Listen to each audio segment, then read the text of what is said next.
ये खबर KR मंगलम university द्वारा प्रस्तुत की गई है।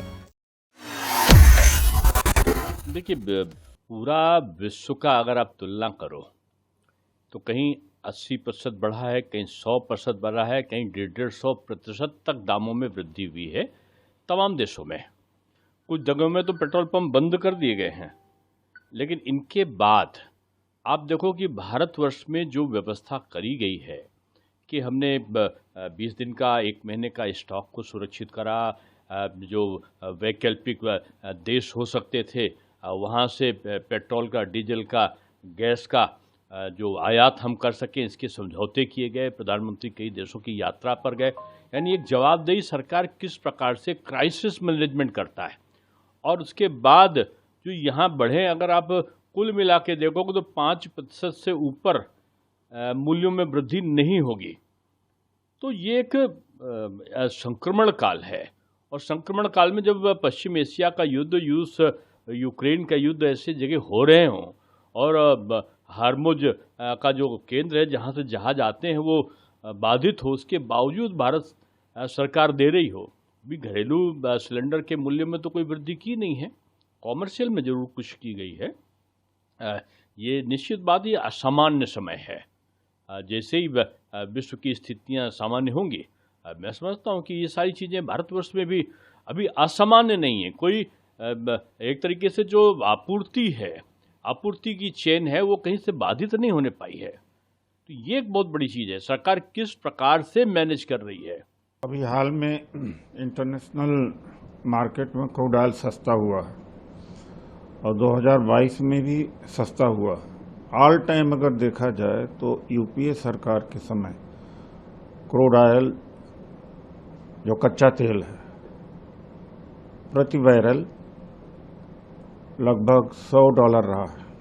मोदी जी के समय में औसतन $70 प्रति बैरल रहा है और कभी कभी 35 और 37 भी आया है।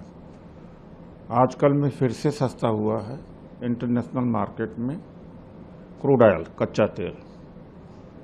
लेकिन जब सस्ता होता है तब डीजल पेट्रोल सस्ता नहीं किया जाता है। मैं उन बेईमानों से पूछना चाहता हूँ जो बड़े धर्माचार्य थे, नाम क्या लिया जाए, जो कहते थे 30 रुपये में पेट्रोल डीजल मिलेगा, 35 रुपये में, 40 रुपये में पेट्रोल मिलेगा। धर्म के नाम पर कलंक कभी भी दुकान खोले हुए हैं। क्या दुष्प्रचार हुआ करता था मनमोहन सिंह जी की सरकार के समय में। ऑल टाइम इंटरनेशनल मार्केट में कच्चा तेल सस्ता हुआ है, बहुत सस्ता हुआ है, लेकिन यहाँ पर तो बढ़ता ही जा रहा है। देखिए, सही बात यह है किसी एक देश का मसला नहीं है, वैश्विक संकट है।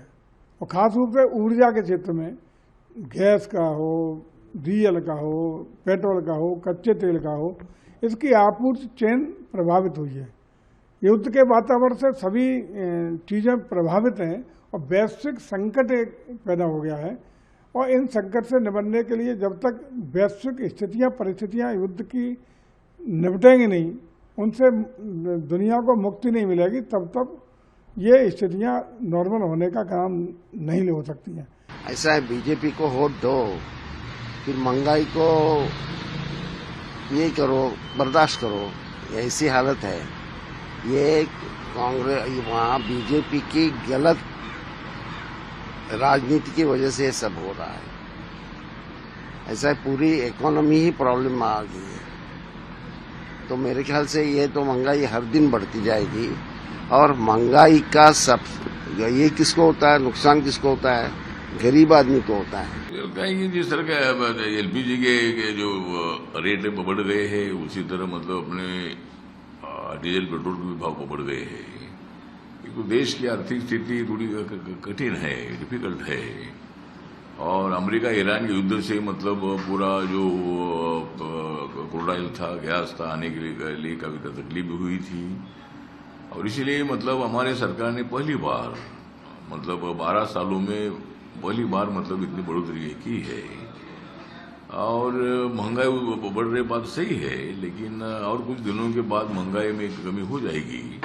सरकार की भूमिका यही है कि भाई लोगों को तकलीफ ना हो, लेकिन देश को तकलीफ भी नहीं होनी चाहिए, इसलिए दाम बढ़ाए हैं। और भारत सरकार की भूमिका यही है कि भाई लोगों को तकलीफ नहीं होनी चाहिए, लेकिन देश की आर्थिक स्थिति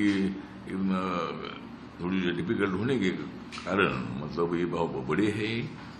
नहीं, ये तो अभी लूटना, इलेक्शन हो गए फिर लूट चालू हो गई, इलेक्शन आ गया थोड़ा बहुत कम करेंगे जनता के साथ में। अभी देखो, अगर कमर्शियल सिलेंडर बढ़ता है तो इसका परिणाम कितना बड़ा होता है।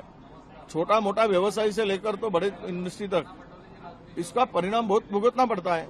आम आदमी को जेब को पूरा काटने का काम होता है, जेब खाली करने का काम करेंगे। अब जहां ये कि कमर्शियल सिलेंडर बनाया, कल जाके वो ये भी बढ़ा देंगे, आपका डोमेस्टिक भी बढ़ाएंगे।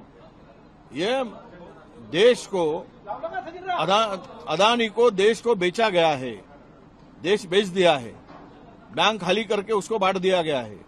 अभी लोगों की जेब काट के भी उसका ही जेब भरेंगे, इसलिए ये सब प्रावधान किया जा रहा है। देश को बर्बाद करने का काम मोदी सरकार ने किया है। कि सरकार जो जमाखोरी है उसको समाप्त करने के लिए समय समय पर कदम सरकार उठाती रहती है और उसी की पहल है ये। अब राहुल जी के निर्देश पर तो सरकार नहीं चलेगी। राहुल जी तो चाहते हैं कि देश की किरकिरी बराबर कराते रहते हैं। सरकार को जो समझ में आता है, सरकार जैसे देश कैसे सुरक्षित रहे, देश के लोगों को कैसे लाभ हो, देश के नौजवानों को, देश में पढ़ने वाले बच्चों को कैसे लाभ हो, उसके संबंध में निर्णय लेती है। अब उनके कहने पर कोई निर्णय थोड़ा लिया जाएगा। परिस्थिति ईरान और अमेरिका और इजराइल की जीत की वजह से बहुत एक तकलीफदायक है। पूरे विश्व में आज इस प्रकार की तकलीफ, तेल के दाम, गैस के दाम बढ़े हुए हैं। फिर भी ये भारत सरकार का, मोदी जी का एक प्रकार से कौशल्य है और सामान्य लोगों के लिए उनकी सोच बनी है कि इन सारी महंगाई की कीमतों के दाम को सामान्य नागरिकों तक न पहुंचने दें। और इस वजह से सरकार ने एक्साइज ड्यूटी में भी 10 रुपया पेट्रोल डीजल पे कटौती की है। इसके अलावा जो बहुत सारी हमारी जो सारी ऑयल कंपनीज है, ये भी कुछ खर्च अपने आप में वहन कर रही है। देखिए, पेट्रोलियम उत्पादों की जो वैश्विक एक संघर्ष, उस कठिनाई खड़ी हो गई है, इससे सारा देश वाकिफ है। लेकिन उसके बाद भी सरकार का ये प्रयास है कि डोमेस्टिक सिलेंडर्स के दाम न बढ़ने पाए, आम आदमी को उसकी कठिनाई का अनुभव न हो, उनको महंगाई का शिकार न होना पड़े। इसलिए कमर्शियल सिलेंडर के दाम, और वो एक मजबूरी है कि जिस तरीके से लगातार पेट्रोलियम उत्पादों के दाम बढ़ रहे हैं ईरान अमेरिका संघर्ष के चलते, तो उससे हर चीज को हमें बचा करके भी रखना है कि कैसे आम आदमी के ऊपर उसका कम से कम बोझ पड़े। ये प्रयास सरकार द्वारा किया जा रहा है। मैं इसके लिए सरकार की सराहना करता हूं कि उन्होंने आम जन के ऊपर बोझ डालने का काम नहीं किया।